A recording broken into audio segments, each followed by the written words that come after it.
All right, let's start off the podcast here, you guys. This is welcome to another episode of Ox Plus One. This is episode number 4 now, featuring Mad Dad Grogan. You guys might recognize him as Mad Dog Grogan, but he's a new man now. He has turned a new leaf.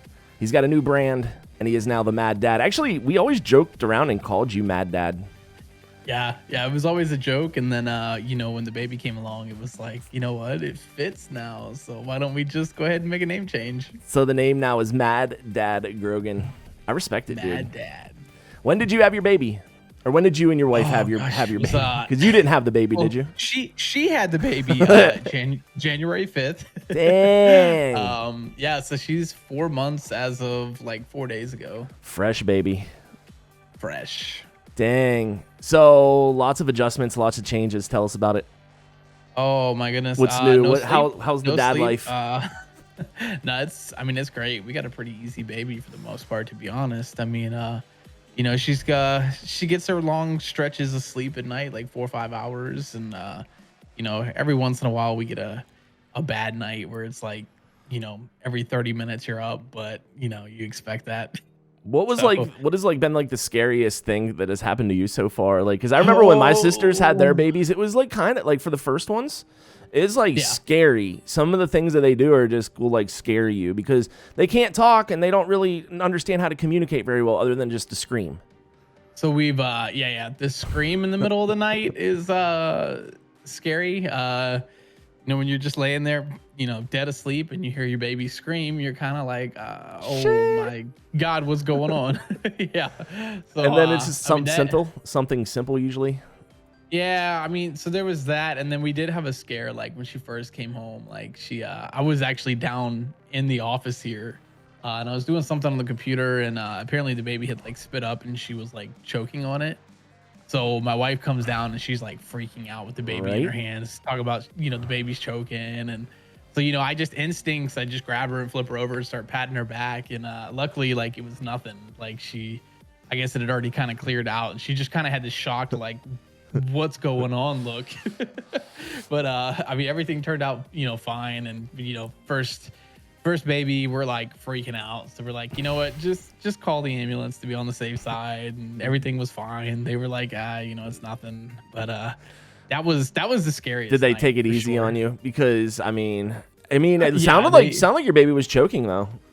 She like at first she was, but then once it was all like out, she came down, and I think in that moment, I think my wife was more just upset and like scared. And she's telling me this, and I'm she's in tears. The baby's like just staring at me like with these crazy eyes. So, like my instinct is like just clear her throat. Dan does have a point. Willie Drips has a point in chat. You wake up as a baby in the dark and your homies are all gone.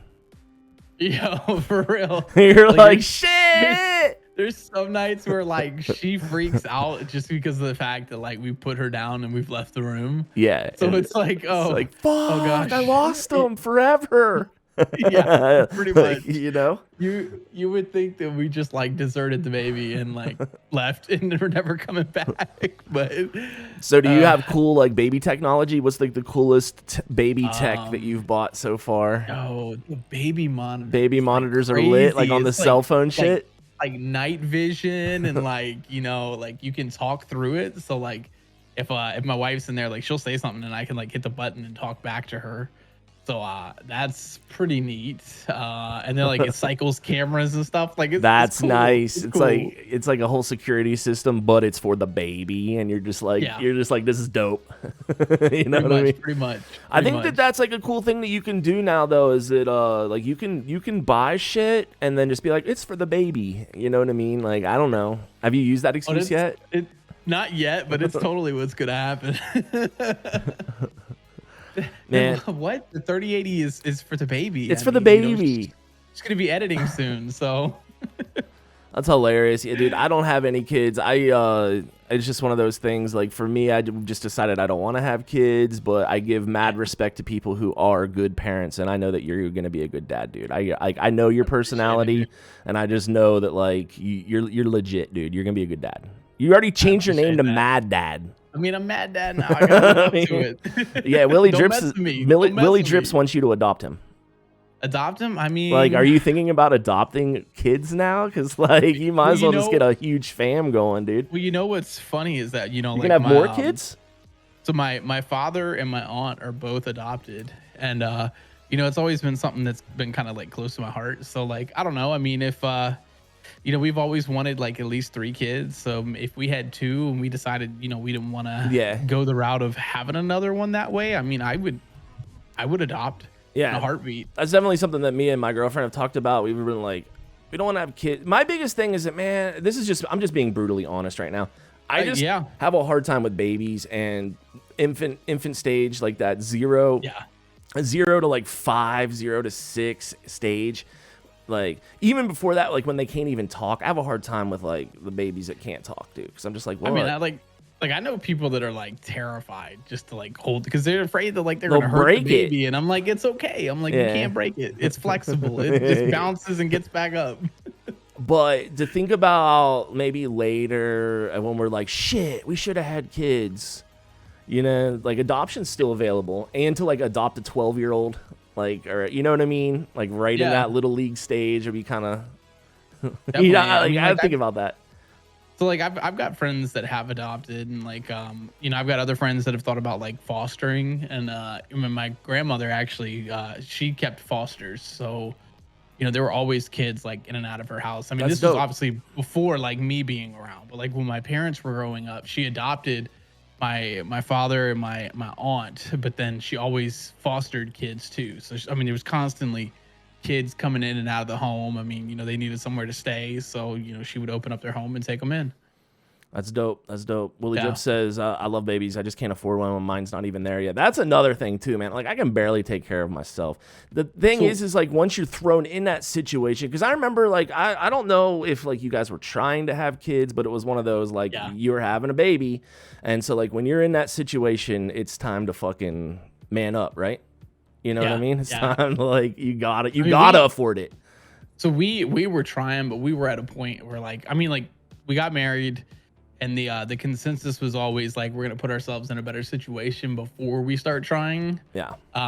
And then we started trying, but we didn't expect that it would happen as fast as it did. So I mean, that's where you could say that it comes in where you're like kind of thrown into it. Yeah. We figured, you know, hey, it would probably take like a couple months or something. It was like immediate.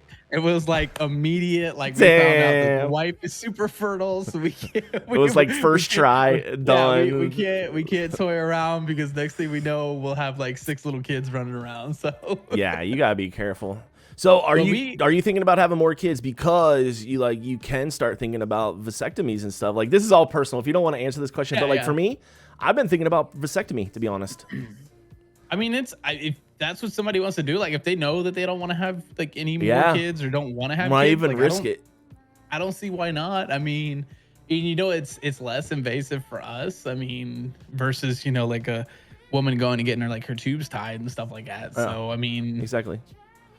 It makes sense to me. Like you know, if we got to the point where we've had the kids we want to have, and like she's still like able to, and we needed to, I'd consider it. So that's pretty dope that you have a new baby girl, dude. Like honestly, congrats. That's fucking dope. And the whole idea of playing video games with like your own kid, that's pretty cool.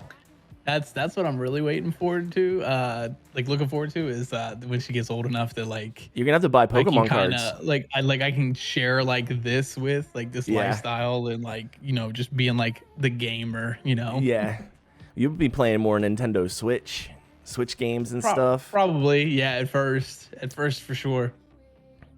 We should be the ones on birth control. Facts. I mean, both sexes should be able to. Why not?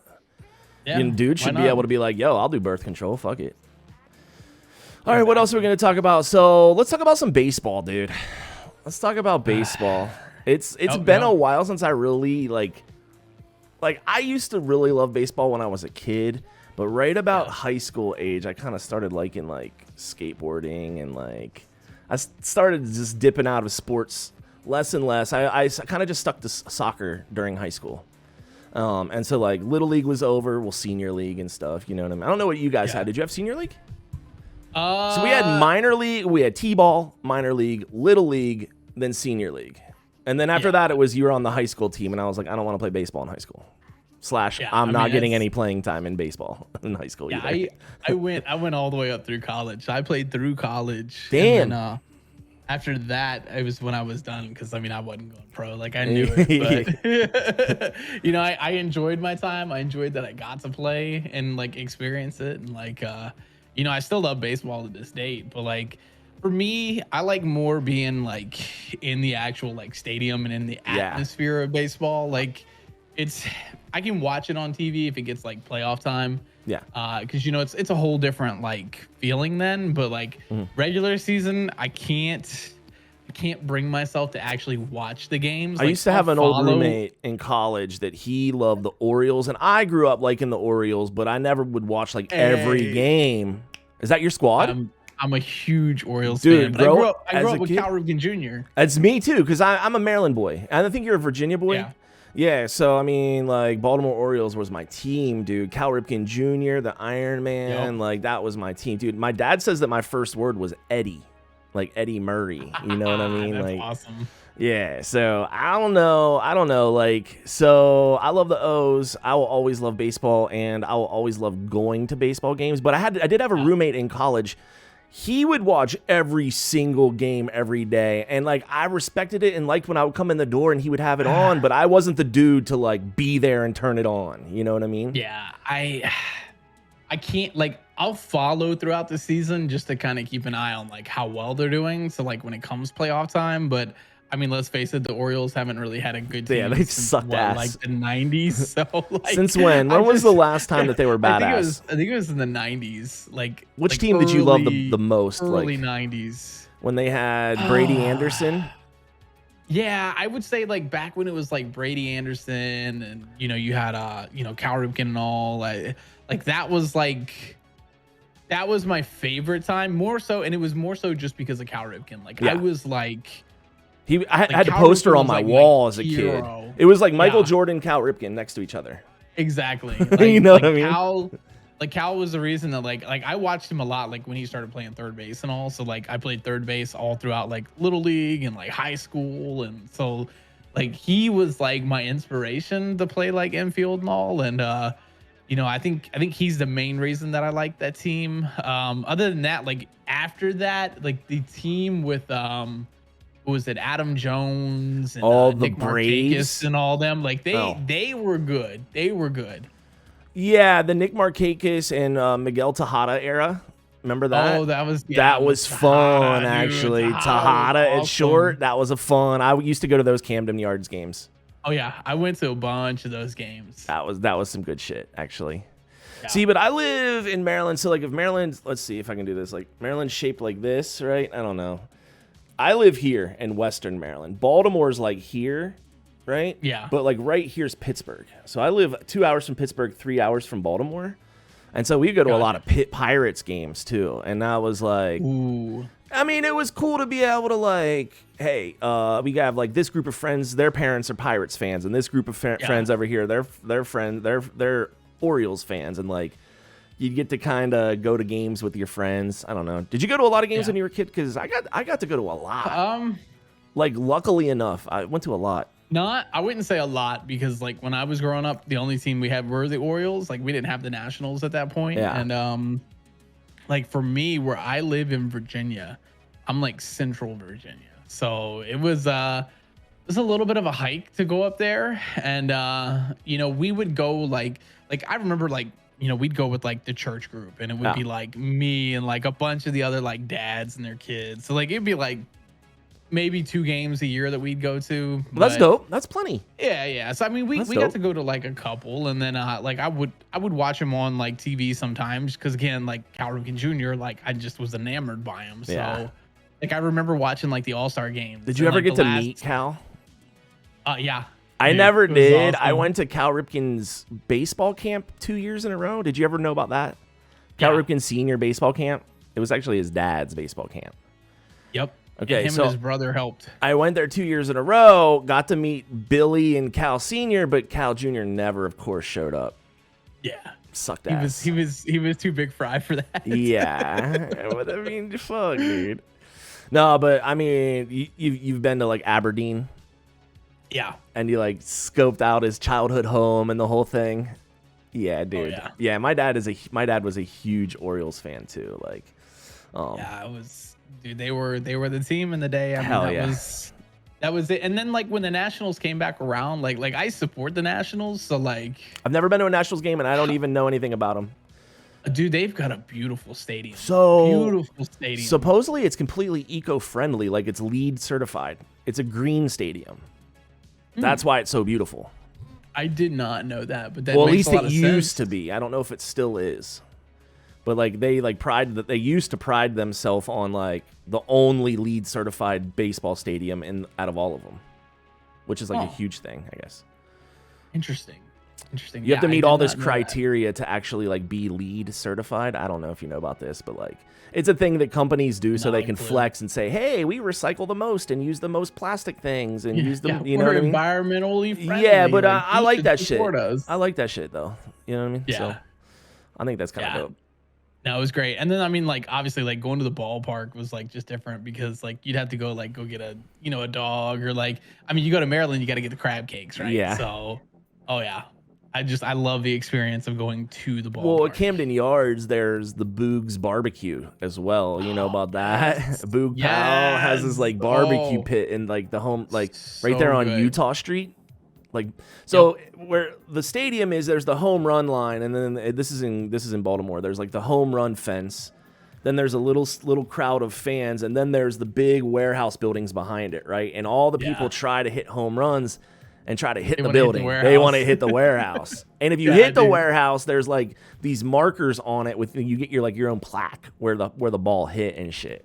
So when you walk on Utah Street back there, there's Boog's Barbecue, right? Yeah. And there's all the plaques on the wall, and you could be like, "Oh, I want to go check that one out." And you're like, Mark McGuire, Barry Bonds, Barry Bonds. And you're like, all the dudes who were juiced.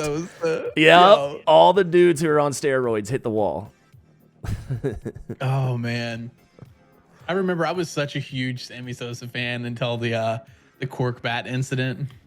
I think I was so young that I didn't give a shit that they were corking their bats or on steroids. I wanted to see like juicers. You know what I mean? Like I didn't give a shit. But now I'm older, I'm like, nah, cheating's not cool.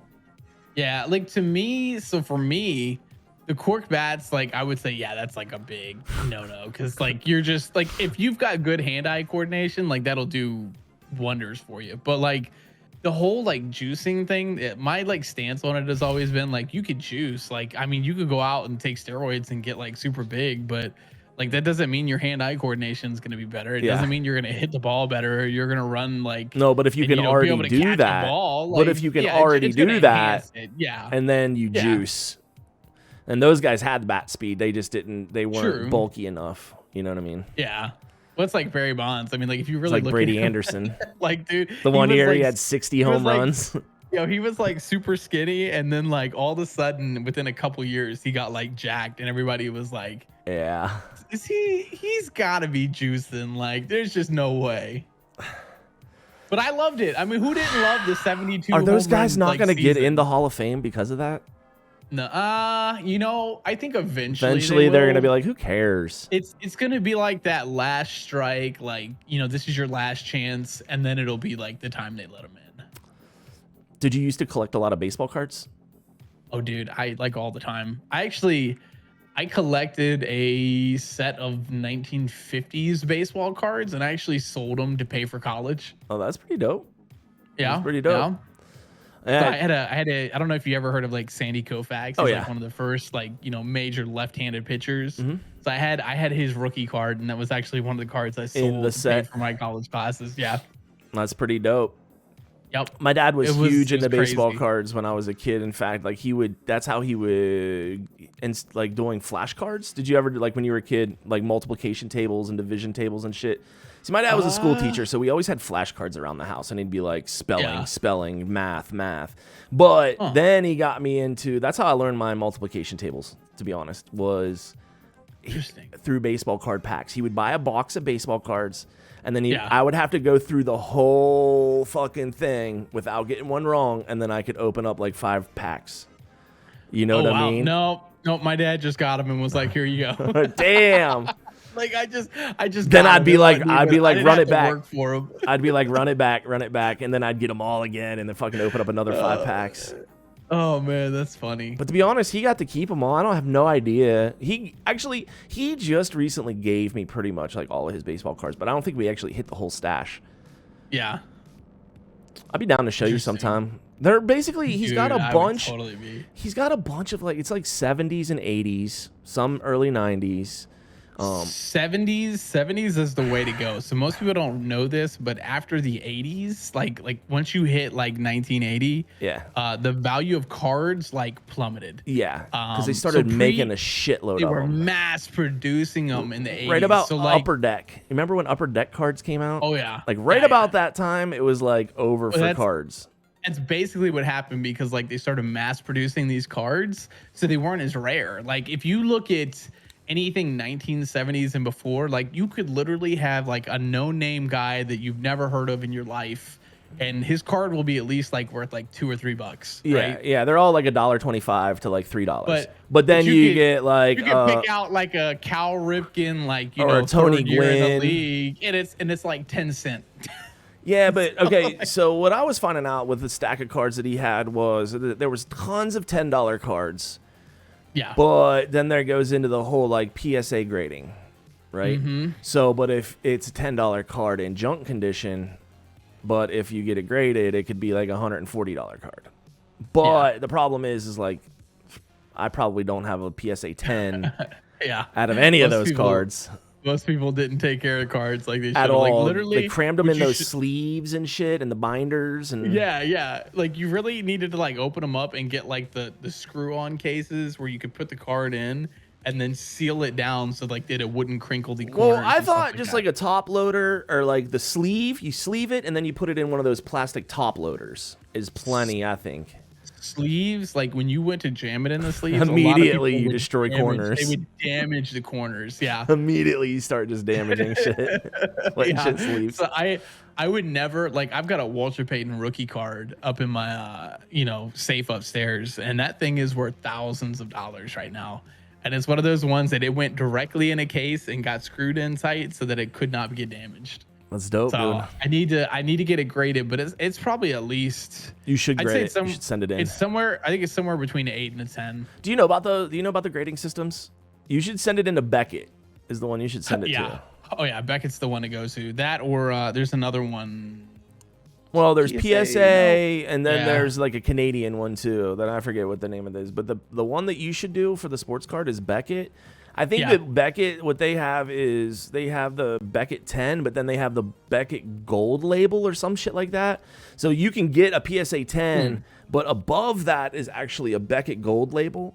You know what I mean? So if you get Beckett 10, but then if you get the Beckett Gold 10, then it's like it's worth like, pristine. Yeah. Because you know what I mean? That Walter Payton rookie card, PSA 8, or Beckett 8, Beckett 9, Beckett 10. But if it's that Beckett 10 gold, you might as well test it in, dude. You should try. Yeah. I think I'll probably do that soon because I do need to get it graded. But it's beautiful card. I mean, Walter Payton was the man back in the day. So it's kind of expensive to get him graded, dude. It really is. Like you immediately lose lose the value of the card. It just depends on the price of your card. If you're saying it's worth thousands, but I mean, like for instance, all those $10 1970s, like, I don't know, like I don't remember who they are, but like all those cards, it's not worth me sending them in. Yeah, I don't think it's not the little ones. Like you've really got to send in a card that's going to be worth like hundreds. Well, that's all people were doing on eBay was like you take a I don't know, just like a Kirby Puckett, right? Like an old 1980s Kirby Puckett card, right? Like maybe his rookie or whatever, or not even his rookie, just like his second year in. And you're like, ooh, this has got to be cool because it's fucking old now, right? You look at it and you're like, oh, it's $6. And you're like, what they're doing on eBay though is people want to buy a whole stack. Like they want to buy like a lot of like 4 or 5 of those Kirby Puckets because they'll send them into Beckett and hope that one of them hits it like a PSA 9. You know what I mean? So they want to buy like 4 or 5 of them for $12. They'll take the risk because they want to send it in. The real way to go, like when it comes to baseball cards, is to get sets of them. Like if you get a full set, the value of your cards like goes up drastically. Yeah. I think that I haven't ever really priced a whole set of Pokemon cards either. Like if you had not the OG editions or whatever. I'm talking like say like one of the newer sets, like Sword and Shield base set or whatever. A whole set of it. I don't know how much it's worth. Like if you had every single card. I'd be curious to see like what an OG like set would be worth. Like, could you imagine? Oh my god. Well, the problem with that is that people do want to send those in to get PSA tested because it's either a $30 card or a $3,000 card. You know what I mean? Yeah. So you do want to get those tested. Yo, I remember kicking myself seeing that like the Japanese Charizards that were being like sold, and I was like, I had one of those. In pristine condition, and it's like everybody's got a story like that. I let my little brother have it, and I shouldn't have. Everybody's got a story like that. Now, my Pokemon openings, I never hit any of the big banger cards, but I hit a lot of like the cards like right below it, like in the series. So I have a lot of like $60, $70 Pokemon cards, but none of them are like the $400 ones, and I'm kind of. I had some crazy like the Mewtwo's and the Mews, like the like OG, like the ones that were like worth some money. So I'm thinking that last year was the 25th anniversary on that. So if you wait 25 more years, if you hold on to like these cards that I opened up this year, if I hold on to them for the 50th anniversary, maybe they'll be worth a couple bucks, and maybe Pokemon will explode again. Possibly. I mean, it's like everything comes back around. Like, you'll always see like I'm just waiting for the day that like Furbies and stuff come back around again. Here's the one thing though, is that like the one reason that I kind of did invest in the Pokemon card thing a little bit was that I felt like it was safer than definitely sports cards. I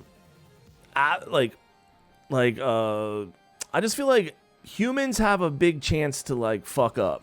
Like Pikachu's not gonna fuck up. You know what I mean?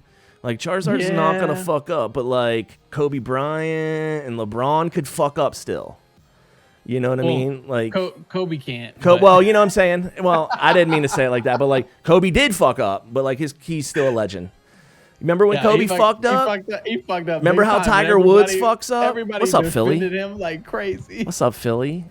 I'm just saying, humans, sports athletes can like. They can screw things up, and then their cards are worth nothing. Look at Roger Clemens, dude. I got a Roger Clemens card. It ain't worth shit. Those Jose dude. My dad gave me that binder of cards. It's got Mark McGuire's, Jose Canseco's out the yin yang. Ain't worth a shit. Yeah, I got all the Sammy Sosa's, the Barry Bonds. Like I got a piece of Barry Bonds' bat from the year he hit 72 home runs. And it's probably worth like $1 right now. Dude, one of the coolest things about Barry Bonds during all those home runs was what I saw a video the other day of. Remember how he used to hit all those balls into the bay? McCovey, dude, it was McCovey crazy. Cove. I remember when he got down to like the final like 5 home runs. People would be out in those kayaks trying to get the balls. Them. Yeah. You remember that? Like diving in the water. Yes. I'm like, bro. So there's a great YouTube video of like the 60 bet or some shit like that of like the best home runs in McCovey Cove. Yeah. It's just a good video. I wonder how many of them are Barry Bonds. What's the most iconic shit you can do on a home run? I think that hitting the warehouse in Camden's is kind of good. The McCovey Cove is another one. The green wall. The green monster hitting the green monster. Green monster was a big one. Like you hit it over that, and you were like instantly like. Well, people remember what people would. Everybody was praising you. Knock them out of Wrigley too. If you can hit one out of Wrigley, because any stadium that you can hit the ball out of is just like the shit. Wrigley, Houston, I think had a big one at one point. Well, Houston had the Astrodome. You hit it like they had like the railroad track that sat up top, and if you hit it over that, like people would go crazy. I don't really remember that, but green monster home run would be sick, wouldn't it? Milwaukee, I think, had a really big one too. Yeah, they had like waterfall. No, the Kansas City Royals had the waterfalls and stuff. I don't know. Yeah, it was some crazy ones. I also got to say, like, once you find it, kind of like get a team that you love. Like we love the Orioles, right? Oh yeah. We mostly just saw American League teams. Oh yeah. You know what I mean? Day. Like Philly with Philly's finest. He loved the Phillies. He saw National League teams all the time. So like you see different. Now my grandfather's favorite team was the Braves. So like on TBS. So we used to watch a lot of Braves too. I used to watch a lot of the Braves, but just because like I loved like Tom Glavine, Greg Maddux, John Smoltz. That rotation was nasty. Andrew Jones, Chipper Jones. Like that team was freaking phenomenal. Terry Pendleton. Like, I could watch that team like every year. Yeah, that team was nasty, dude. They were straight Dave Justice. Nasty. See there was another outfielder too. So you had Andrew Jones, Chipper Jones. Who was? Well, that was like the newer series, but like before Sheffield. that, Gary Sheffield was on their squad for a while. Bro. But that was like the new and improved Braves. But like a couple years before that, they were still winning World Series with like Sid Bream and Terry Pendleton. Yeah, do you remember that shit? I remember them a little bit, but man, that team after though was like was the shit. That team was nasty. I watched. Yeah. And they had that like deal with TBS, so TBS always had them on. Them and the Cubbies all the time. Dude, I remember like I would play like the MLB games, and literally I would just trade like everybody from the Braves to the Orioles. Really? And I would just play with them. Yeah, dude, I really like the O's were always jacked every time, dude. Yeah, dude. Oh, it was bad. So what do you got going new as far as streaming life goes, man? Because I feel like dad life has really kind of buckled you down a little bit over the past 4 or 5 months. So since the move, it's been difficult at times. Oh yeah, you got a new place too. Did you buy a house? Yeah, dude, we bought a house. Like I had to Holy remodel crap. it. So like literally I went through and like I built this room. Like this room was not anything what it looks like right now. So when I'm able to like really like sink my teeth back in, like I'm set. Yeah. It's just been a lot of like little side projects for like getting the house ready, and then you know, with the baby coming in January, that keeps me up because you know, by the time we get home from work, like I get home from work at like 5-6 o'clock at night, right? And then we've got the baby, we got to like take care of her, and then come like 7:38, like we're getting her ready for bed, but then like I have to get ready for bed too because the wife gets up at like 4 a.m. to get ready for work and all. She got a crazy early job. I've got to take the baby, so I've got to be able to do that. So it's been hard because it really keeps me from streaming at night like I was before. It's like I get it, dude. I respect it. I respect it, bro. Yeah, dude. So like I've been like kind of handcuffed to the weekend right now, but even the weekends the past few like months have just been shit to busy. do. I mean all the holidays, like you think like Mother's Day and everything, and then you know, we've got like different things that have just been going on like in our family and all. So it's been difficult. So like I'm trying to get them in where I can, but you know, I'm just kind of in that phase right now where baby takes precedence. Let me just ask you this. First, then streaming. Let's just pretend like let's just pretend like you had all the time in the world and you could do whatever you wanted to create whatever you wanted. Say that you had like the next week to just bust out content. Hands free. What would you want to do? Ooh, just sit back and stream with the game with the broys, or would you really want to buckle down on some content, come up with some fresh ideas? Like, what do you? There's a few things that are like kind of rolling through my head. Like even now, like just planning for when I do get back to it. Like, obviously, like you know, 7 Days to Die is a big game. You love it for me and my community. Like it's a game I love. I've loved it since like I first found out about it. And so that's like a huge part of it. And like, you know, I like the FPS stuff and all, but like Warzone's kind of fell off. And like, I'm not a huge fan of some of the other BRs. So you're definitely an RPG MMO kind of a dude. Like you love that shit, but like you're like me. You're like me with the games, bro. I'm not gonna lie. Yeah, we're variety. We jump around, whatever we're kind of feeling at the moment. And then we've always had a hard time finding our main. But 7 Days to Die has kind of become your main. That's my main right now. But like, so even after that, like for me right now, I feel like it's heavy on like looter shooters and survival games. Like I feel like that is where I enjoy the content the most and where I feel like I could actually do something with it. Like let's be honest, like watching me play Warzone and all, like I just rage. Rage. There's a little formula to the BRs that they have, the way that they're quick games. And then I think that you might be a little bit, you might be a little hard on yourself because I enjoy watching you play shooters. I enjoy watching people who potato and are kind of noobs and like, no offense. Exactly. It's fun content, dude. I know what I am. It's fun content. Like, and your teammates are always like, you always play with fun people and stuff. So like, don't throw the shooters away just because. Oh, no. You know what I mean? Like, they're hard, dude. I still hope that like Warzone and like the other games like that can come back around at some point. I just don't like the new map like at all. Yeah. So I don't know. There's a whole thing. Like, I think that viewers want to watch you get better and want to watch you like hit the snipes that you normally wouldn't. And like when that shit happens and you get a dub, like it's a moment, dude. You know what I mean? As opposed to if you were getting dubs all the time, it gets boring. I remember getting my first solo win and getting like 12 kills that game, and I was like, "This is crazy! Like, I don't do this." Hell yeah, dude! Clip it. It was great. Know? It was great. Clip but like, guys. imagine if you did that every game, it would get stagnant. Yeah, it would get boring. Like, I like just having fun and kicking back and relaxing with all the people in chat and all. I think like that's my big thing. Like, I'm just there more for like the connections. I think like I love playing games, but for me it's like just getting to actually sit down and like play games with people. I felt like you were really thriving on Valheim.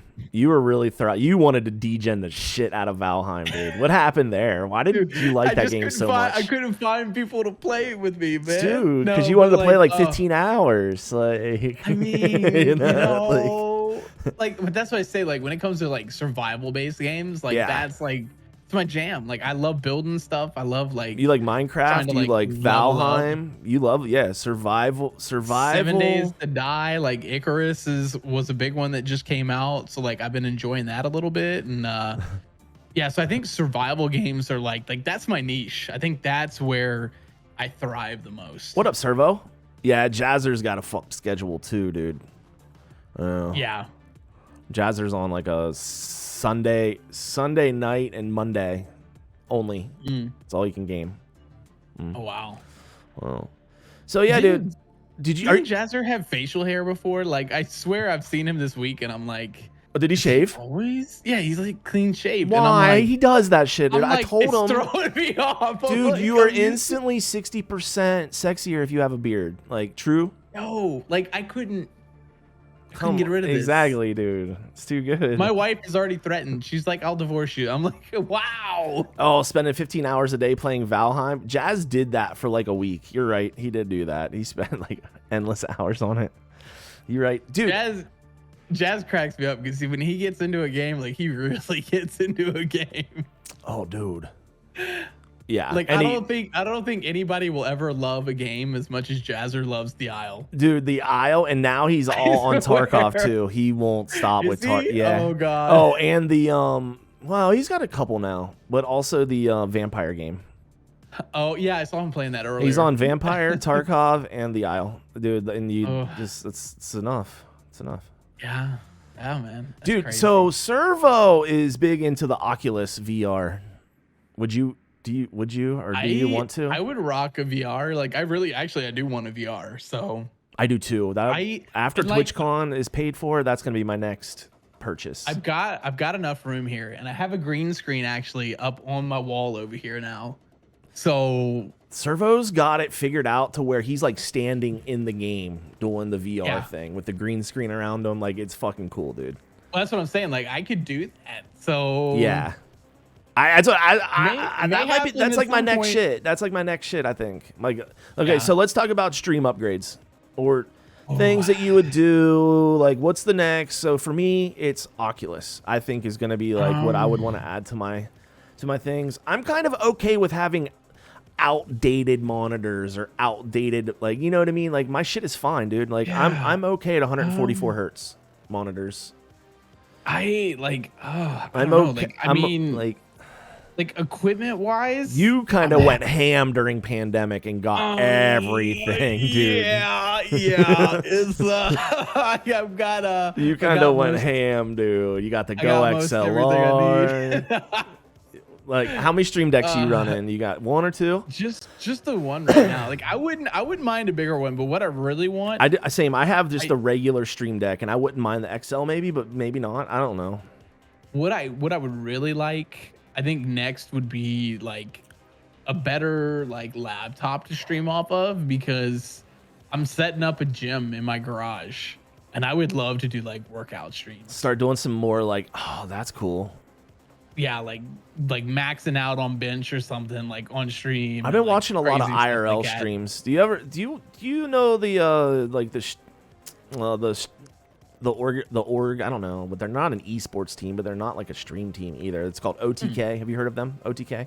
It sounds really Asmongold's in it, and a bunch of bigger streamers are in it, like Mizkif and Seer. And okay, yeah, I know who you're talking about then. All right. Well, they just recently, a couple weeks ago, went on to Italy for 21 days with Andy Milanakis. Right. Oh wow. And they had this like backpack rig, and they were literally just walking around Florence like IRL streaming for like 20 days. And I don't know, man. I would like to look into that, because I wonder if they're like $4,000 or $20,000. No, so one of the guys that's in the stream team I'm in, he actually has one, and I think it was like, I want to say he said it was like 5,000 to 7,000, somewhere around that range. Which, I mean, for that org to buy one and go to Rome and go to Italy for 21 days, and then they bring it home and then they give it to another content creator who has, 100,000 or 1 million followers or whatever it is on Twitch. It makes sense for that org, because they're gonna make their money back easy, with content content. But like, definitely. $6,000 for a guy like me or you, holy shit, dude. Yo, what up, Zakari? Yeah, it'd be pretty crazy. What would you do? What kind of content would you do? Just like. I see. The other thing is you would have to like travel after that. You'd be like, all right, I got my $6,000 rig. Now it's like, all right, honey, where are we going? Streams. Dude, there are fishing streamers that are badass. Have you seen that? I would totally do fishing streams. Dude, like if you had a beach house and a rig like that, and you were just fishing all day, that would be lit content. I would totally do that. That would be dope.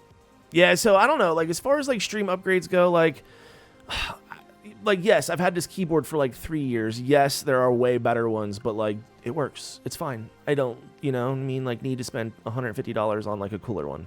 Like I feel that way about all of my whole setup. Is like it maybe isn't like the best, but it works. Yeah. The return on investment, like, is it worth it?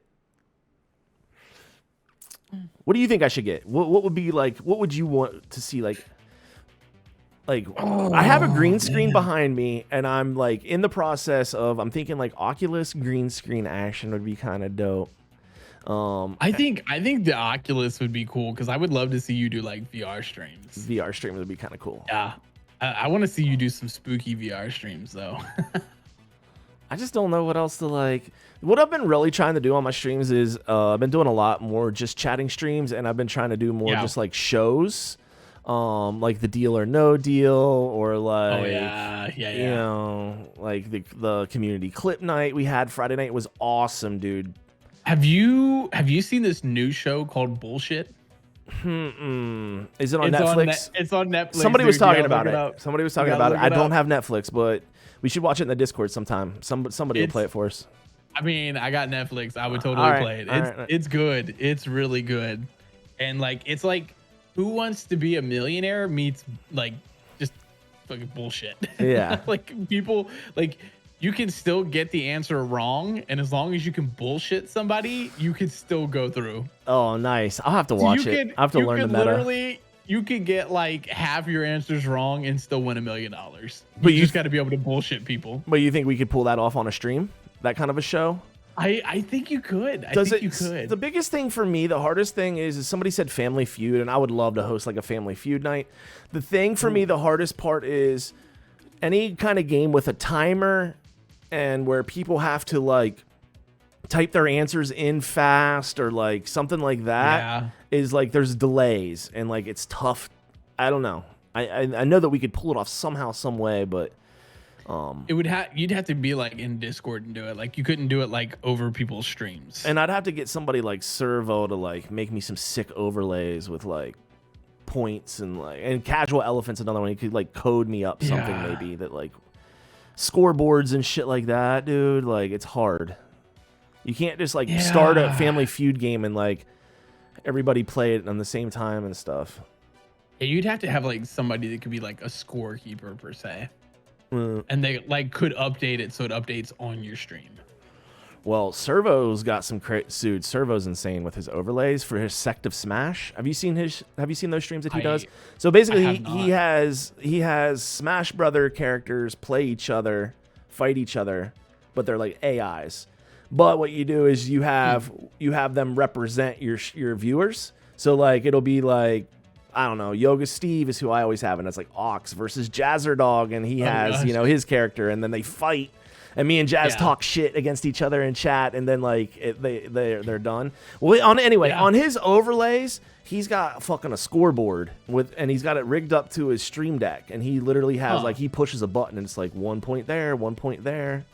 You know what I mean? Like, interesting. Yeah, you could definitely use the Stream Deck. Like that would be a good way to set up counters. Yeah, and then timers, just use your Stream Deck to do the counter. Or a timer. Be like, all right, 30 seconds, and then I push my Stream Deck and it like starts the timer and stuff. Yeah. That's kind of what the shit that I want to start in that direction, Mad Dog. Like, man, like that's content creation. Well, you know what you could do is like have it set up so like it comes up on your overlay like it would on stream. And you could just share your screen, like the overlay screen, to Discord. That way they're like seeing the same like timer and everything. Yeah. That was another thing, Servo. Dude, Servo's so fucking smart. He like, last week when I had him on the show, I was like, all right, just show me your cam. And he's like, oh, but like I can also show you my desktop through my cam. You know what I mean? So he was able to like, it was like his OBS. Yeah. Like, you know how you're just showing me your cam right now? He was able to show me his OBS, so he like would turn himself into the bottom corner in the webcam and stuff. Oh yeah. Fucking smart, dude. I love smart people. All right, what else do we want to talk about? So we started talking about streamer gear a little bit. Some third-party integrations there. We talked about baseball. Yeah. What else has been going on, dude? Like work good, like, and then you got your dad life. Work's been crazy. So like getting into it, this is like I've been there for over a year now. I just opened my first $1 million contract, so that's crazy. So wait, are you like doing the real estate? Yeah. So sector, I work commercial. I work in title. So I do residential title services. So essentially what we do is like the agent brings the client to us. We go through the process of like making sure that the property can be legally given to the buyer. So we do like a title search is what we call it. So we go back and we make sure that like, you know, proper title has been given over time. Like there isn't like any kind of liens or judgments or things like that on the property. And then once that's all good, we issue like a title insurance policy because we're insuring the property at that point.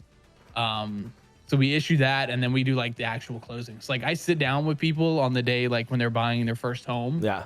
And I go through all the documents with them. I help them like see, you know, where to sign and all that. And then, you know, at the end, like I'm able to tell them like, hey, you know, congratulations, you just bought your first home. So like it's a really cool feeling. Yeah. To be a part of that for people because you see like the excitement in them. Yeah, I can imagine. Yeah, it's an awesome feeling. I do something kind of, well, I don't do something kind of similar, but I do like, I can relate to the awesome feeling in your job. I do insurance quotes.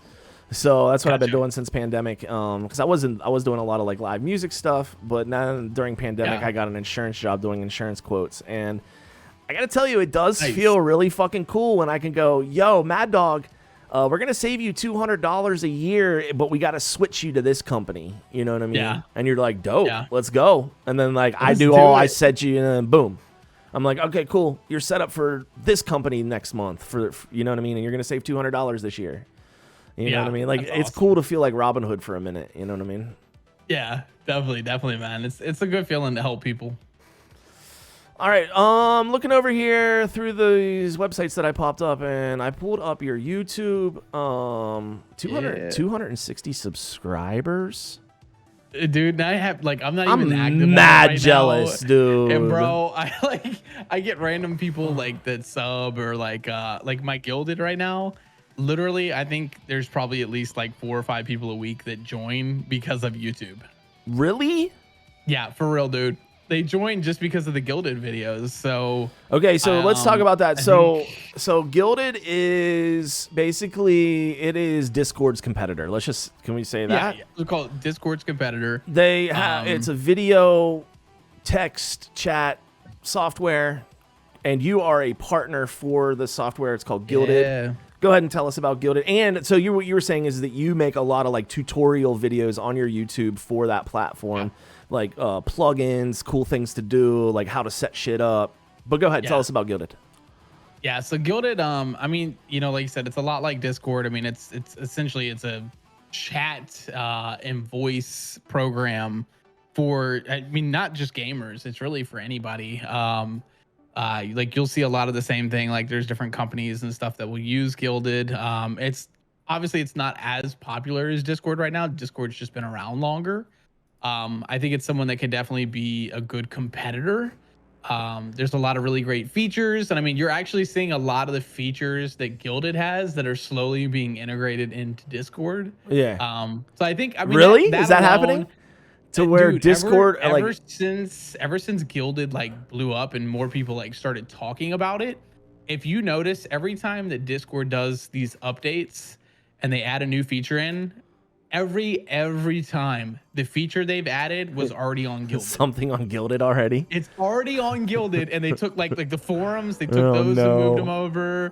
They took like the tiered like stuff. Like they take a lot of these like aspects and then bring them over into their own system. And honestly, like that's what you do in business. Like, yeah, you're not unfortunately copying, but you're taking ideas and you're conforming them into your program, into your business, and you're making them fit, you know, what your business model is. So I mean there's a lot of people that say like, oh, Gilded looks a lot like Discord, but they don't realize that it's an industry standard. Like when you think about like gaming and chatting and stuff like that, like Twitter looks like Instagram, and Instagram looks like, you know what I mean? Like they found a formula, and they're like, yeah, that shit kind of working. Now I wanted to say, like, do websites have, there isn't like patents on any of this kind of code or any of this kind of shit, is there? Is that something that's going to get invented one day to where like Discord's gonna be like, oh no, that chunk of code we have a patent on, and y'all can't fucking steal that shit. That's proprietary.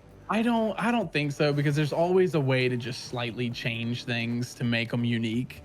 I mean, that's the name of the game. Like you take something and you make it unique and better and better. Yeah, and when you do that, like it can be the slightest change, but it'll be basically what the other person did. Well, it'll be enough that you can't really say like, you know, nobody can come back and be like, oh, that's stealing, or like they couldn't like Discord couldn't sue Gilded because, you know, of the way that like it looks compared to Discord, because like I said, it's an industry standard. Like if you look at like Slack and stuff like that before, I mean, Discord yanked a lot of stuff from those programs and used it, and then just continually over time changed and adapted and kind of made it their own. And that's it's the same thing Gilded. TeamSpeak and Ventrilo turned into Discord. Yes, exactly. And like that's what's going to happen. Like you're going to see that there's a lot of similarities, but then there's a lot of things that are very different. Like on Gilded, like you have calendars. Like I love the calendar feature, because for me, like if I do birthdays, I don't have to add a bot in to have like a birthday thing set up. Like literally I just put a calendar in. That is the annoying thing for me with Discord is like literally I have to have Servo do it for me. I'm like, bro, could you add this cool idea? And then he's got to go find a bot to install and figure out how the bot works. And then like, so like, does Gilded have that? So Gilded has calendars. Is there like third-party bots and plugins? They just released the API. Now it's very early stage. So there's a lot of updates that are still going to come, but they did just start adding some things in. So like you'll see like different bots for like, you know, rolling dice, or like there's a giveaway bot that they actually just finished up, which everybody's been wanting. So that just came out, and there will be more that come over time. Like there's actually some big names that are working on bots for Gilded.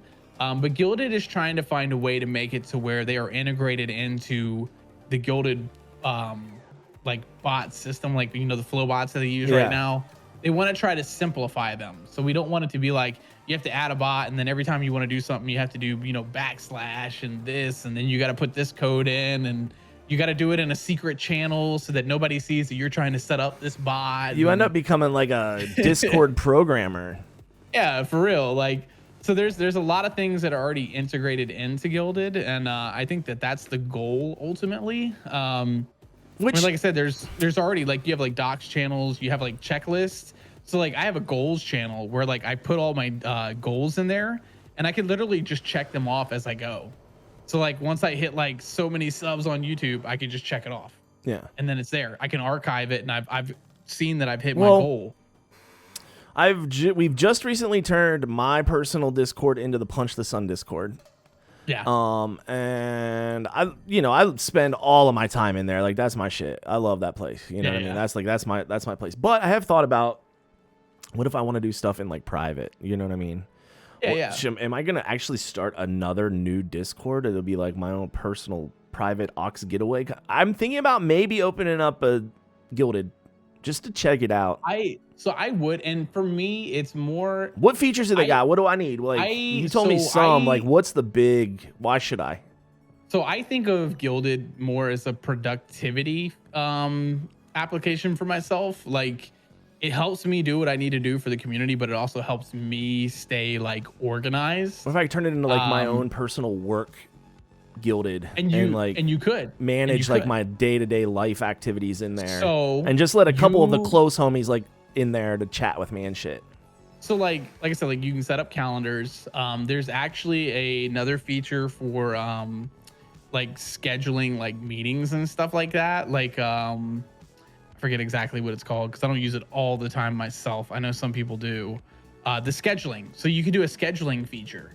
And basically what it is it puts a channel in there, and literally like people can pick out like chunks of time, and they could schedule like that time to like meet with you per se. So it's almost like you think like business and like when you're setting up meetings and stuff like that, like they could request a meeting time. I literally think Discord just started added that feature. Yo, see? You see what I mean? They keep yanking stuff from Gilded. Like, I'm not sure because I maybe am a little confused because like Servo and Lady and Manix have kind of, they're super mods in the Discord now, and I've kind of just been like, I'm in like have fun.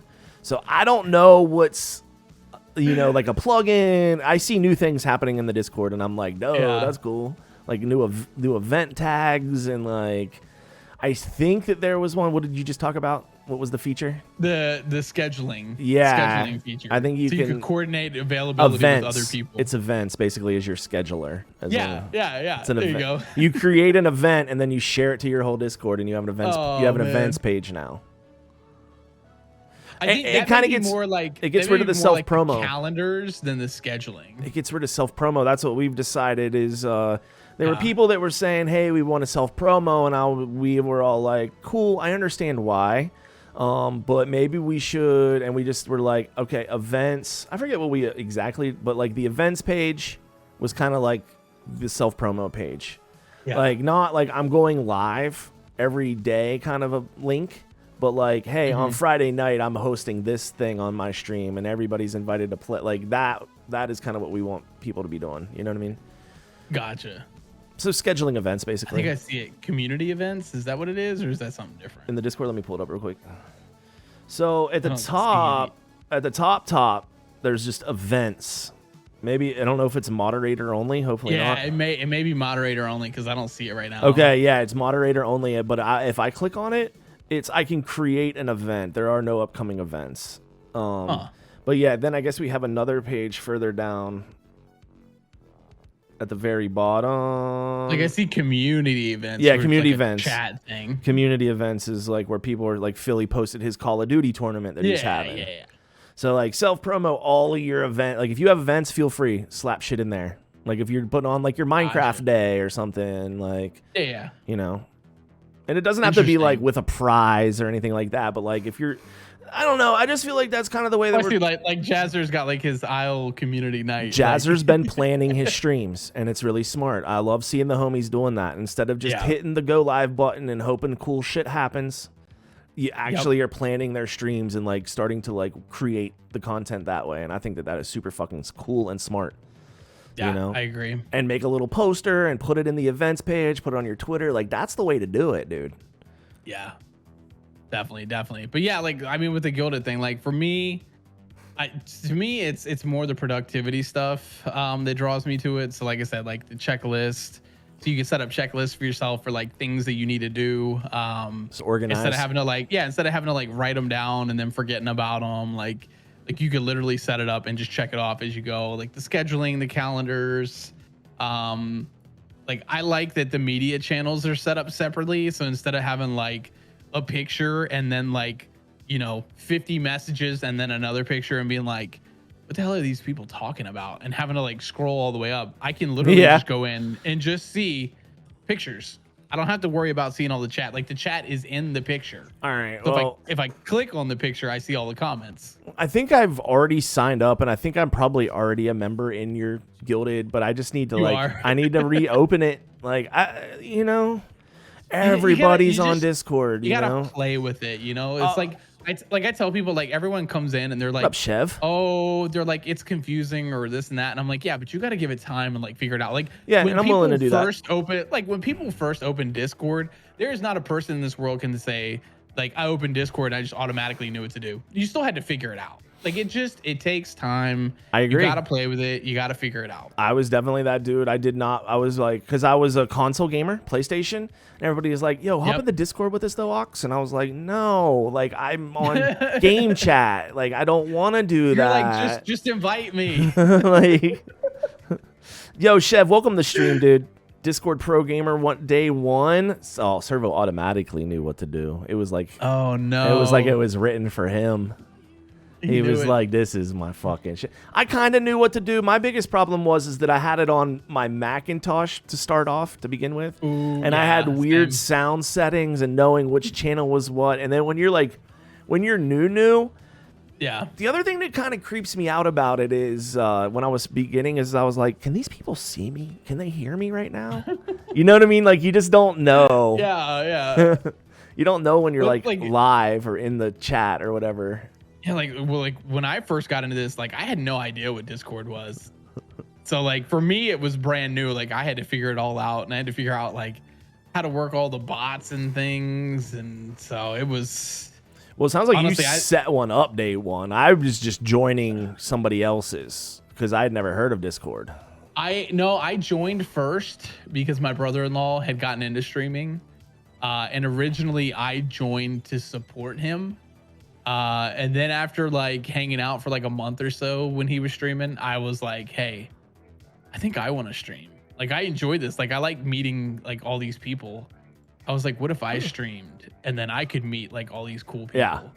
And it just took off. Like it blew up on like Mixer. Like I know you saw that. And then, I mean, even on Twitch, like I've been very fortunate that I grew like really fast and I met a lot of people. And honestly, if it hadn't been for like the move and the baby and all, I think I would probably have double what I'm doing right now. Yeah, because it was on pace. Like, dude, I was you've getting, been like, kind of viewers to stream, and then you've had a little tailed off. You like, dude, why does this happen to you every time? It's like you get a rhythm and you're fucking flowing, and then you're like, life just goes nope. Yep. You know what I mean? Like, it's like nah, not right now. We're gonna make you wait again. The Mixer thing was a real big shit, man. That was a real big shit, and I feel really bad that happened to you. You guys don't know Mad Dog. This is how I met Mad Dog was on Mixer, and it was whenever I was checking out Mixer for a little bit, and Mad Dog was just like one of the streamers that I was like, yo, I like his streams, I like the games he plays, he's friendly with chat, and yo, this guy's gonna let me play games with him. Okay, cool. You know what I mean? And then like all of a sudden we was just like vibing like every day playing games. You know what I mean? Yo, Ox introduced me to Tarky. But the thing is that you were like this close to being Mixer partner. Like you'd have like 100 people in your streams. You know what I mean? Like for real, you'd have like 100 viewers, and like we'd be playing Tarkov, and you were like this close to partner, and It was then crazy. and then all of a sudden they were just like, "Oh, we're shutting Mixer down. Sorry, everyone." Yep.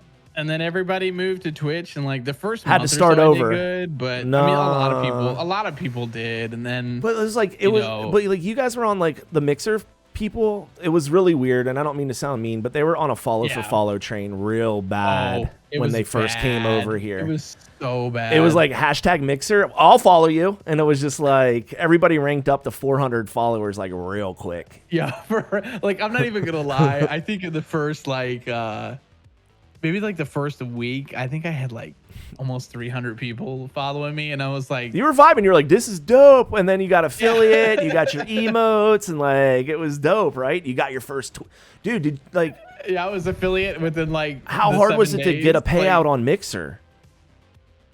It wasn't hard I never at all. actually did. I know that I reached the threshold, but they never sent me any money. Because I got lucky because I had Jazzerdog and like a couple other homies. They came in and supported the shit, right? I mean, Mixer never cut me a check.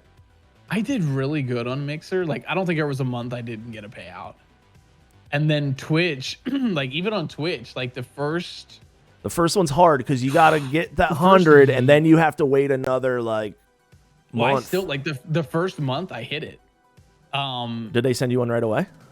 Yeah, it was pretty quick. Yeah. I think I had it by the next month. Well, but remember, like 2 weeks before Mixer shut down, remember I started playing around with Twitch because I was like, something feels funny. And I was like, I'm gonna like test. Oh yeah. All of a sudden, feel like something's going on. Dude, it was actually really cool because I was already back on Twitch. I was like, fuck Mixer. Yeah. Fuck Mixer. This is not for me. Like all of my homies are on Twitch, and I'm pissed them off because I left, and I'm coming back to Twitch immediately. Right? And I came back to Twitch, and you was like, "Oh, Ox left Mixer. I wanna go check out Twitch a little bit." And like you got an account, you followed, you did the Twitch Prime sub, the whole thing. You're starting to learn Pog U and like all the emotes and shit, and you're getting into it. And then literally, it was kind of cool that Mixer shut down because I wanted you over. I wanted all the fucking Mixer homies over here, and I was like, yes. But I felt so sad for you guys because I knew that it was like. Yeah, it definitely, I mean, it sucked because like I had a lot of like the larger streamers that were starting to like take notice of me too. So that like, that was cool. Yeah. Because like, you know, you're getting rated by people with like 200 viewers and you're like, holy shit, dude. Dude, this is awesome. I remember that. We'd be like playing Tarkov, and me and you would get together like our 20, 30 viewers. And then all of a sudden it would rank up, and I was like, oh shit, Mad Dog's got like 80 viewers. And I was like, what the fuck happened? Why does Mad Dog got 80 viewers? And then like a big streamer would raid you with 200 viewers, and we'd be like 300 motherfuckers watching us play Tarkov, and we're like, what, dude? Bro, it was great. But it was weird. It was different though, because it for me it just didn't felt real. Did it? You know what I mean? Twitch is like genuine with the relationships. I think at times, like I think there was a really good like community vibe. Like I think everybody was like friendly, I want to say, but there was also like there was a lot of like the lurk for lurk and you know, support for support kind of vibe going on in some. That's why I said it felt empty. Well, especially like in some like the bigger streamers, because you would see so many people, but there would be like no one chatting, no activity. Yeah, like none. And I'm not talking like usually when you see like 200, 300 people, you expect at least to see kind of like a flowing chat. But you would get some where it would be like 200, and it would be like. That's what I was kind of saying. Is it was like it'd be me and you playing, and Mixer had this cool feature where you could split screen. Like you didn't have to use a third party website or whatever. You would literally just be like, I'd be like, oh, do you want to co-stream? And then like some people would be like, fuck no, but Mad Dog was always like, fuck yeah. And he would have 200 viewers and I'd have 17 or something. And then it was like, hey, now I got my 200. Now I'm just like hooked up side by side with Mad Dog here. And all of a sudden, like we would be playing and it would be like 50 viewers. You know what I mean? And then I would look down and look up and there'd be like 180. And I'd be like, what the fuck? Like, is this real? You know what I mean? Man. Yeah, man. There was some great times. I mean, I think it was the best. I think it was for the best that it happened, but I mean, it definitely still sucked. Like, I think there was promise there. I think it just was handled and managed poorly. I'm just glad that we're on Twitch. Twitch is my platform. You know what I mean? And I even there for a minute was like, I want to check out YouTube. But like, I think it was just because I didn't really know YouTube. YouTube streaming sucks ass, dude. Like you have to literally be super famous. You have to be famous as fuck for it to work. Yeah.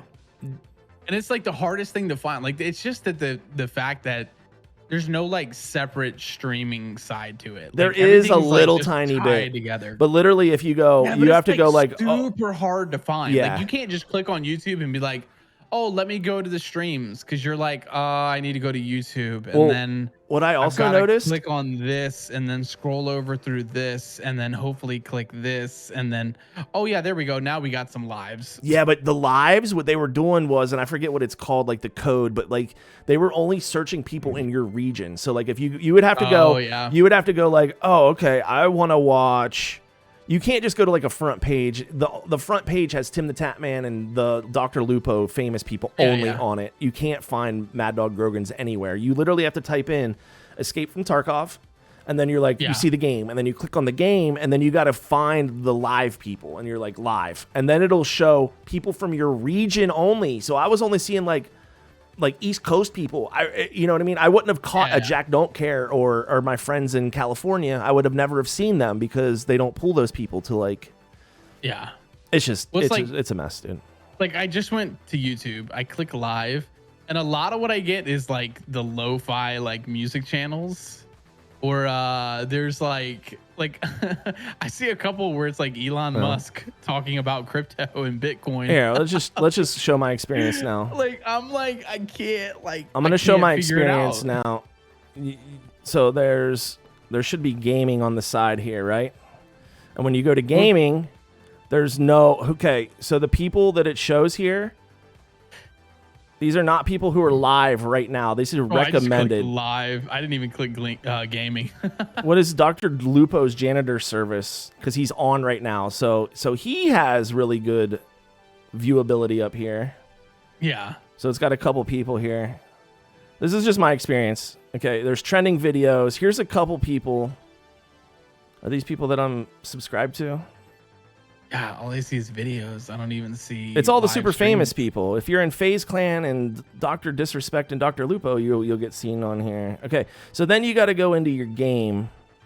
You have to click this little view all button to view all games. You can't just, I guess you can go up here to the main search and search, but there's not like a game search. So you can go to live, and then if you scroll down, there's live now gaming. And it's just like a list. It's like only 36. It's only 36 lives that even show up. So if I click on Fortnite here, and then it says my region here, and then there's worldwide. Okay, so you can click it to worldwide. But worldwide, like goddamn, can we filter a little bit better than that? I need people who speak English, at least. You know what I mean? Mm-hmm. Okay. And then it's just. Also, look at this. 12,000 people watching, and then like it immediately drops down into the hundreds. Wow. This is worldwide. Worldwide, there's only 12 people streaming Fortnite. I've got one service that I'm keeping an eye on right now. And the sad thing is, it was like a big meme because of everything that happened when Mixer like first died. But I think what they're doing now is actually kind of legit. Like this the two guys that are running it, like they're like setting up like what is this big time deals. It's Brime.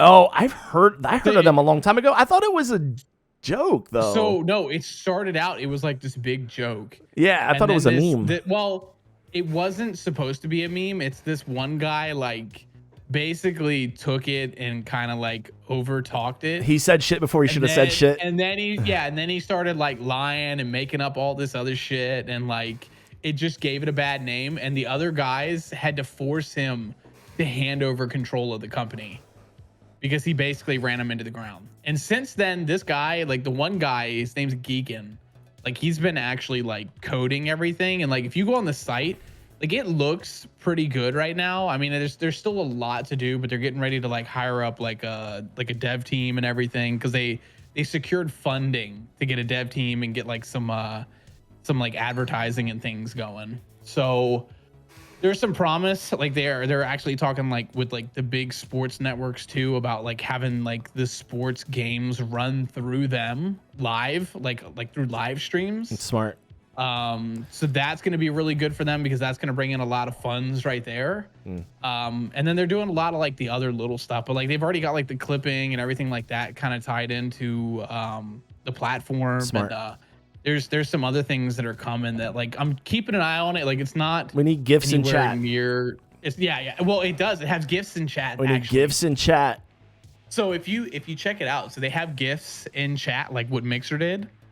And then they also, what they did is they built in a multi-streaming like system. So you can multi-stream to like Twitch, YouTube, and all that through the actual site. What do you think about multi-streaming? I'm not a fan of it. I don't really like it. Like when I'm watching somebody who's doing it, I'm just like, I'm like, I'm not a fan myself, but the way they did it is you can multi-stream to all these platforms and the chats all come into the Brime chat. And like you can see what's like service the chatters are on. It's not bad. Yeah, so it's the way they did it was smart, and then they've also got like a translator that's built into. Yo, what up, Cherish Yukon? Welcome to the stream. So they've got a translator that's built into the chat on the platform. So like you could be like typing in Spanish, but you have it translate into English for the streamer.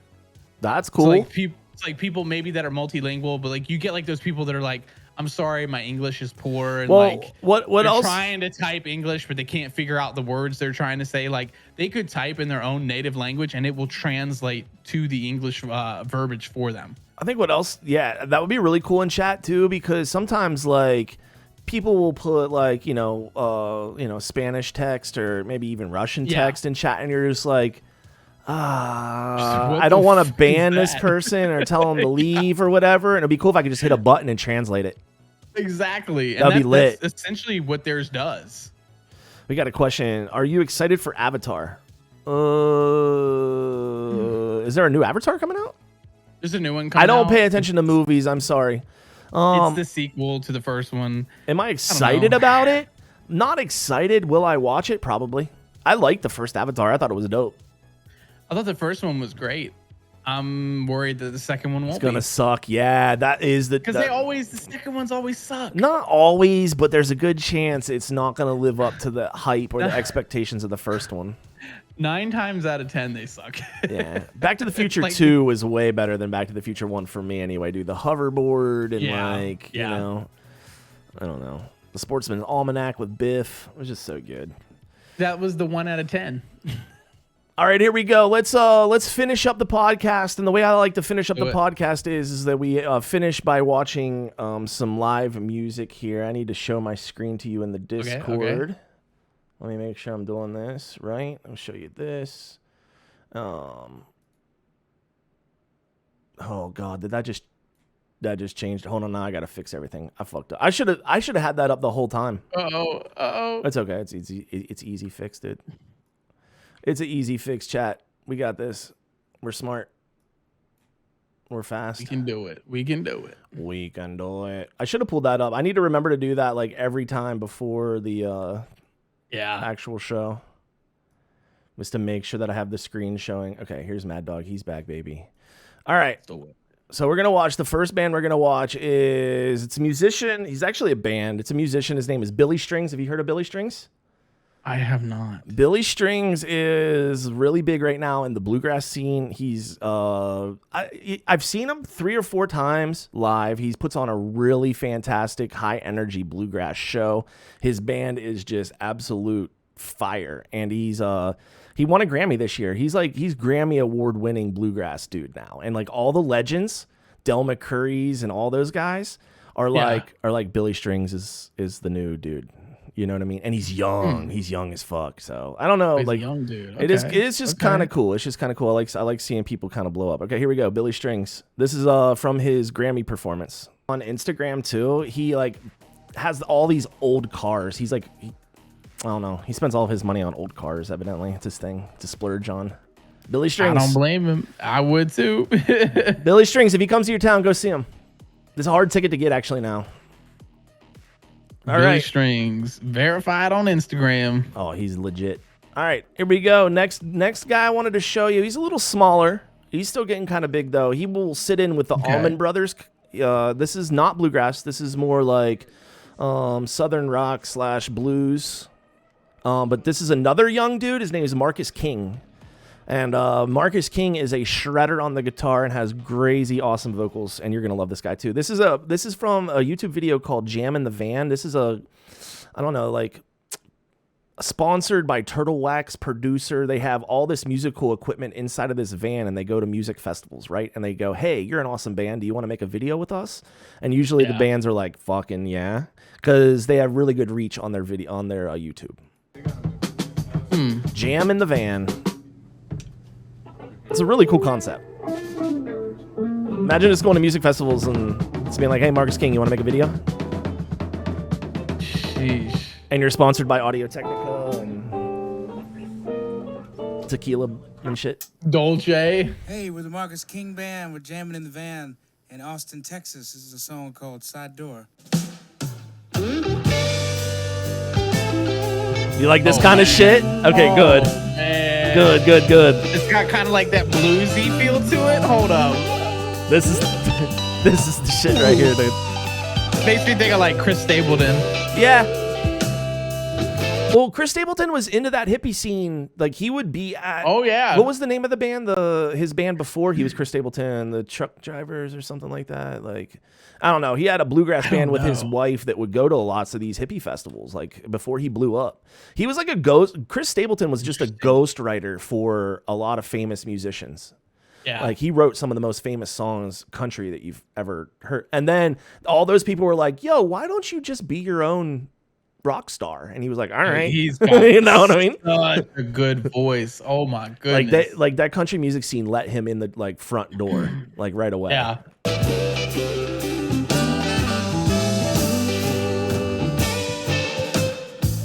Spent so long since I last saw you, babe. Right, dog? Standing high above your sky. Sunlight shining through your golden hair. And the moonlight was rising in your eyes. They got the horns in the back. I feel like I need sunglasses. Hold on. Never claimed I knew what's bothering you. They're literally all wearing sunglasses. I need sunglasses. These are some bad motherfuckers. Oh man. Darling, leave your side door open. And I'll be at your sunset touch tonight. Dude, what I think is really impressive is the production value inside of this van. They're in a fucking van. I know dude. they're in a van and it looks like a legit, They got like an 8-piece freaking band in a music video. van. Leave your side door open for me. 'Cause I believe, Lord, I may leave. Leave your side door open for me. 'Cause I believe, Lord, I may leave. Holding on to you and that feeling. What's that second microphone for? I let go of myself. That's a good question. Well, what I've noticed is when they have that, and we might see it here in a minute, is that they usually have that microphone hooked up to a different kind of vocal effect. So it might sound more of like a megaphone or some shit like that, and then I they was would wondering if maybe scream it in it was- differently. I was wondering maybe it was for something else, like harmonica or something. Yeah, maybe a harmonica mic. I know we're swinging. Come tomorrow. Ooh, Found my heart back in Virginia. Hey, Virginia. You with me in Austin, Texas tonight. they're in Austin tonight though. I've been gone by the time you wake up, baby. And I hold your leather with me as I ride. Leave your side door open for me. 'Cause I believe But you like music like this? I may Oh, dude, yes. leave That bluesy, like country, like leave. I love like these blues music. Yeah. Okay, I want to see some jams. Can we get some jams? Okay, here we go. Uh-oh. Oh, Here he's they come. a shredder. Shredder.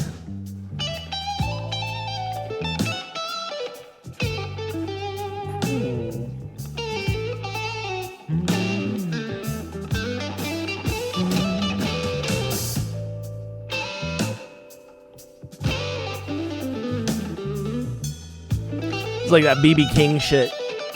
Oh, yeah. So, you ever heard of Derek Trucks? Another amazing guitarist, dude. It sounds familiar. I'm sending you some music, homie. You got him. This is what I'm this all caliber about only. I'll send you this kind of caliber only.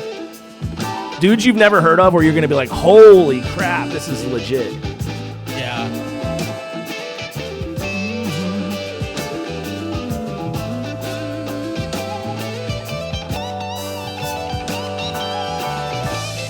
Build it up.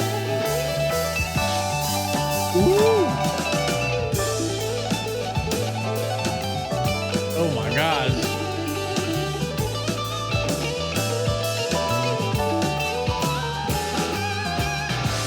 I told you, he's shredder. Jeez.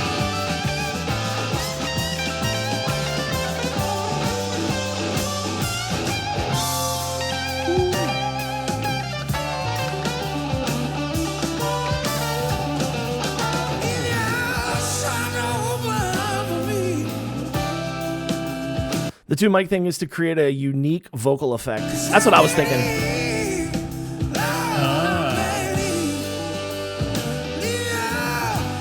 I think that they did like 3 or 4 songs while they were doing Jam in the Van. This is just like one of the songs they were doing. And he's not using that mic in this song.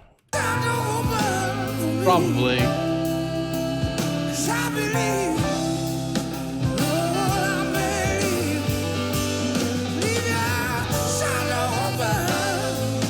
A saxophone in the back. Yeah, dude. Horns. Oh, yeah. Wow. Yeah, the little green thing sitting next to him. Yeah, that's a microphone too. And I think Mad Dog nailed it. I think it's a harmonica microphone. And you might have nailed it too, where it has a harmonica effect on that microphone. And I think that he's just not playing his harmonica this song.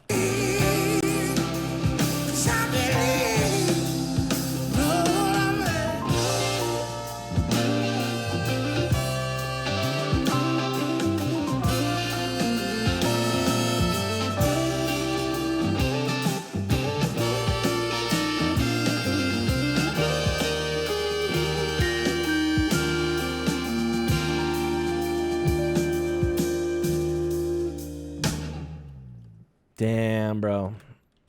Some jams. You got time for one more song? Because Marcus King actually does a song with Billy Strings. They do... actually, it looks like they did a couple here. They did Summertime, which is a very famous song. You'll recognize. Oh, God. Not that Summertime song. Here we go. This is 2 of them together in like a studio session.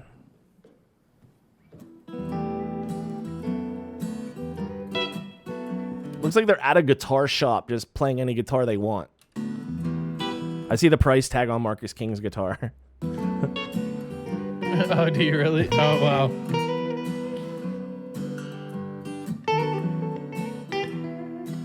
Summertime and the living's easy, dude.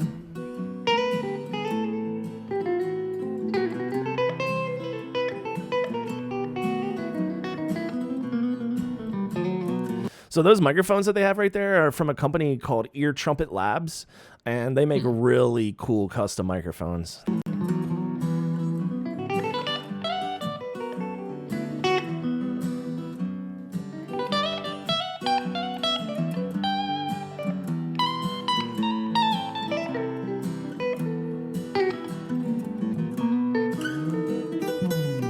Uh-oh.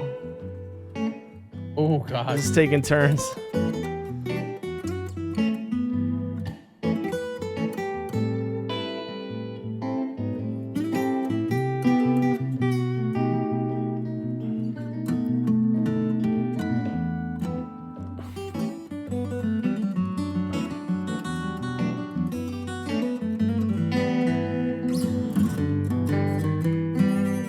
Dude, I wish I could play guitar that good, dude. Oh my god. Yeah. Dude, I got a guitar sitting there and I don't even know how to play it.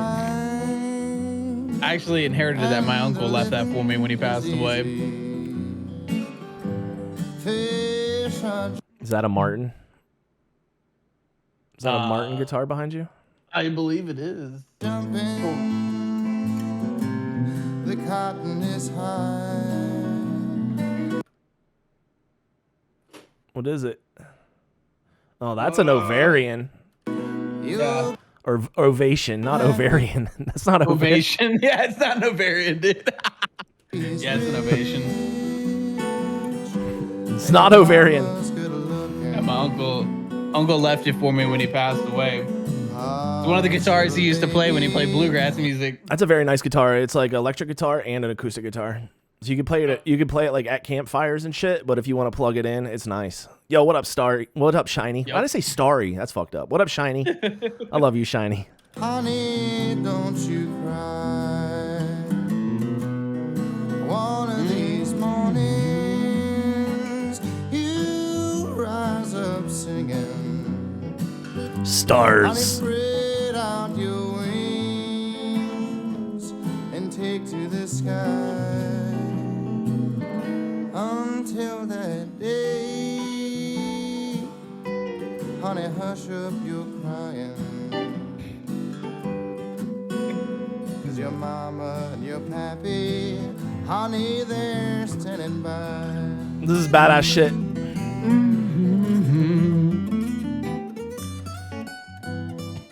Mad Dog, I forgot that you like to sing.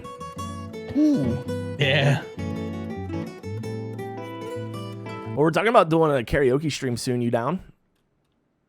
Maybe. I could maybe do it. We'll see. We'll All right, see. we're talking about having Punch the Sun karaoke night, so we'll make sure we extend you the Why not? invite. Put on the reverb and. Do you know how bad I suck at singing? And I'm gonna go. I'll check it out. I'll check it out. Nice, Shiny got his new PC parts. Let's fucking go. Man, I just really wish I could play that guitar. If I could play the guitar, dude, I would sing all the time. Yeah. Here's what I would love to do is these guys are just like, imagine sitting down next to somebody else equally as talented and just being like, just passing it back and forth and just vibing. Yeah, let's have a shred session. Just- Like, good lord.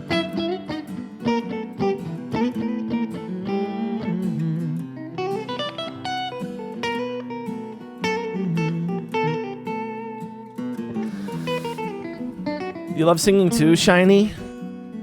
Next time I'm in your stream, I'm gonna make you sing to me.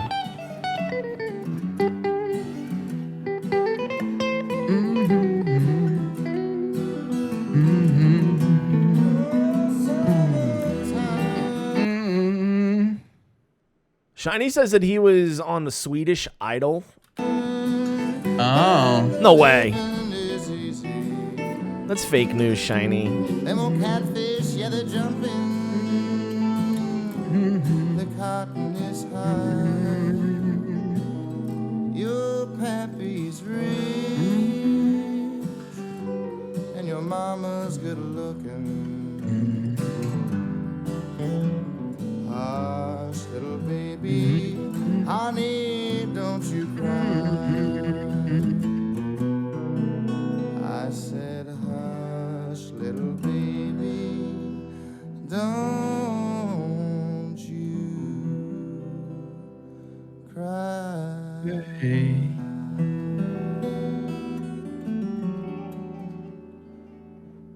What do you think of those guys? Badass or nah? They're Oh, alright. definitely badass. All right, that's what I was thinking. Especially Billy Strings, dude. He's my shit. I got one for you. What? Hold up. Who should we listen to? You get a crack out of this one. Oh. What'd you Oh, send and me? I found out. Oh, I found out what the 2 mic thing is. It's a noise canceling effect. So they Sing said me. it's a I'm specific. out of key. You sing. Take me to church. Take me to church, I'll worship like a dog at the shrine of your lies. I'll tell you my sins so you can sharpen your knife. Offer me that deathless death, the good God, let me give you my life. Here we go. Sing with me. I'm out of Wait, key. you have more? Sing. Take me to I don't want to hear the duet. God. I've seen some other ones that you've done too. Like, I've got a few on there. where's one? Oh, that's the $1 million question. Where is the other one? I've done a few. It's always funny because like I'll do it and people see it for the first time. And they're like, wait, you can sing? And I'm like, oh, Here's some duets. yeah. But I yeah, don't like guess the I duets can. aren't the one. Like, there's some that you were just like by yourself. Or have you only Uh, done duets? No, I think I've done some on my own, but they're probably like Unfortunately, I am married. older. Oh gosh. Don't show this one. That you know, Dude, that one was been having so this bromance funny. going on for so long, dude. I knew that.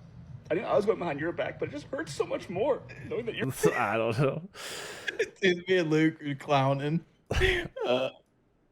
All right, man. Well, I think it's time to end the podcast. What do you think, dude? It was a good show. Good Lovely. It fun. was Good times. It was good. Good hanging out. We learned a lot. We got to reminisce about the old baseball days, dude. Little league and shit. That was fun. Good times. Good times. Good old Mad Dad Grogan. Congratulations on having a new baby. Congratulations on your new Appreciate house, that. and can't wait for you to come back to content creation, dude. When you get so some ready. time, hit me up on the weekends. I'm usually available on the weekends if you want to play some games. Yo, Heather, welcome to the stream. Definitely. Yeah, hit me up, man. We've been grinding Destiny. Let's see. I've been trying to get back into Lost Ark. Have you tried Lost Ark at all? Oh no. What did I do? Nah, I haven't. I fucked up. Recently. I fucked up again. I closed the thing. Now you got me big. There we go. I'm back. We got you again. I was like, which shoulder am I showing off? Both. Oh man. We've been playing Destiny. We've been playing. Let's see what else. I still have Splitgate installed. We've been playing a lot of No Build Fart Night. Crab game maybe this weekend. Philly wanted to I play. haven't played that yet. Dude, you would love it, honestly, because it's like, you know what? Have you watched it? I've watched Squid Game. Okay, and I've I seen, didn't like, watch little Squid parts of Games. Crab Game. Where is my invite, Ox? To what? Destiny? You want to play some Destiny sometime? Okay, I'll let you know, Shiny. I'll send you the invite. Crab game is basically like Squid Game, I guess, where there's just a bunch of little mini games, and it's like the graphics are really cheesy, but it's super fun because like who cares? You know what I mean? We end up just like throwing each other off the cliffs and like trolling each other all night, so you lose. We might have prizes on that one. And then we've been doing community clip night once a month, so try to get some clips together for us for next time. We gotta give some prizes out for that. Yo, Nerd Nub, welcome to the stream. Nerd Nub? Is that related to K-Nub? I need to know. Dude, yeah, hey, I will definitely let you know, Shiny, the next time we play Destiny. All right, you guys, let's end the stream. Who are we going to raid? Oh, let's raid Derailed. The Derailed Games boys. They're playing Destiny 2 right now. Dude, thank you so much, Mad Dog. I appreciate you coming on the show and hanging out, dude. Every Monday night I've been... Thank you for having me. Hey, no problem. Every Monday night I've been doing the Aux+1 podcast for gamers where I invite in a homie, a content creator that I respect and I like their art, their craft. And tonight we had Mad Dad Grogan. So thanks again, man. I really do appreciate you. All right, let's send everybody over to Derailed. Because James is my homie. He's my #1 homie, dude. Derailed Games. They're playing Destiny 2.